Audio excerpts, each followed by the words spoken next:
بھارت کا غیر ذمہ دارانہ رویہ اب کھیلوں کے میدان تک پہنچ چکا ہے۔ عسکری میدان میں شکست کے بعد بھارت اب کھیل کے میدان میں اوچھے ہتھ کنڈے استعمال کر رہا ہے۔ وفاقی وزیر اطلاعات عطا اللہ تارڑ کی میڈیا سے گفتگو کہا، پاکستان نے بھارت کے گمراہ کن پروپیگنڈے اور بلا جواز جارحیت کا منہ توڑ جواب دیا۔ مودی حکومت اور ہندوتوا نظریے کو ایک عبرتناک شکست ہوئی۔ پہلگام جیسے واقعات کی حقیقت دنیا کے سامنے آ چکی ہے۔ پاکستان کی دہشت گردی کے خلاف جنگ اپنے لیے نہیں، دنیا کو محفوظ بنانے کے لیے ہے۔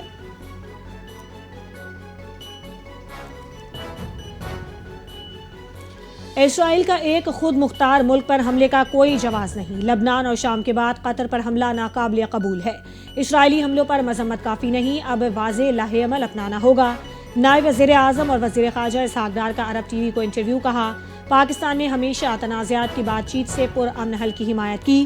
وقت آ گیا ہے غزہ میں غیر مشروط جنگ بندی یقینی بنائی جائے۔ سلامتی کونسل کا مسئلہ کشمیر فلسطین کے حل کی ذمہ داری نبھانی چاہیے۔ بطور ایٹمی طاقت پاکستان مسلم امت کے ساتھ کھڑا ہے۔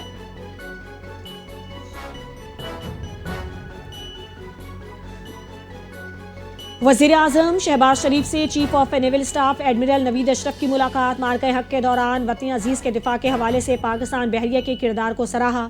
وزیر اعظم شہباز شریف نے کہا کہ پاکستان کی سمندری حدود کی نگرانی اور خطے میں بحری توازن کو برقرار رکھنے میں پاک بحریہ کا ایک اہم کردار ہے۔ ملاقات میں پاکستان بحریہ سے متعلق پیشہ ورانہ امور پر بات چیت کی گئی۔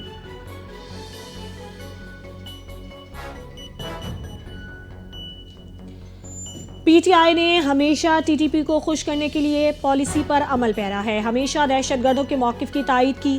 پی ٹی آئی اور کے پی حکومت کو کٹہرے میں لانے کا وقت قریب آ چکا ہے۔ وزیر مملکت برائے قانون و انصاف بیرسٹر عقیل ملک کی پریس کانفرنس۔ کہا، دہشت گردی کی جنگ میں 90,000 پاکستانی شہید ہو گئے۔ آپ تحریک طالبان سے کیا بات کرنا چاہتے ہیں؟ ہر چیز کو سیاست کی نظر نہیں کرنا چاہیے۔ پی ٹی آئی کو چاہیے کہ حکومت کی جانب سے دہشت گردوں کے خلاف اٹھائے جانے والے اقدامات کو سپورٹ کرے۔ پاکستان میں پہلی بار Gujranwala chamber of commerce and industry کا اپنا ممبران کے لیے تاریخی اقدام۔ فیسوں کی کارڈ کے ذریعے ادائیگی کی سہولت متعارف کروا دی گئی۔ میزان بینک کے پی او ایس مشینوں کی تنصیب کے بعد اب تمام ادائیگیاں جدید اور محفوظ نظام کے تحت ممکن ہو سکیں گی۔ صدر چیمبر نے افتتاح کرتے ہوئے کہا کہ ہمارا ویژن تھا کہ گوجرانوالہ کے بزنس کمیونٹی کو ون ونڈو آپریشن کے تحت تمام سہولیات ایک چھت تلے فراہم کی جائیں، جو آج حقیقت کا روپ دھار چکا ہے۔ اب ممبران نئی ممبرشپ کی فیس، تجدید fee, visa recommendation fee, guarantee letter fee اور دیگر تمام چارجز چیمبر میں ہی کارڈ کے ذریعے تیز، آسان اور محفوظ انداز میں جمع کرا سکیں گے۔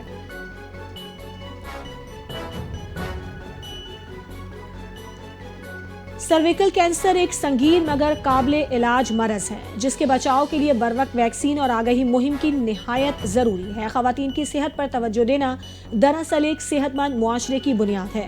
خواتین کی صحت اور فلاح و بہبود کے حوالے سے کمشنر گوجرانوالہ ڈویژن نوید حیدر شیرازی اور ڈپٹی کمشنر گوجرانوالہ نوید احمد کا ویکسین مہم کے افتتاح پر اظہار خیال۔ کمشنر سید نوید حیدر شیرازی نے مذکورہ ویکسین پر اطمینان کا اظہار کیا اور حکومت پنجاب، عالمی ادارہ صحت اور یونیسیف کا شکریہ ادا کیا۔ کہا کہ جدید دور میں میڈیکل سائنس نے بہت ترقی کی، سرویکل کینسر جیسی مہلک بیماری سے بچاؤ اب ممکن ہے۔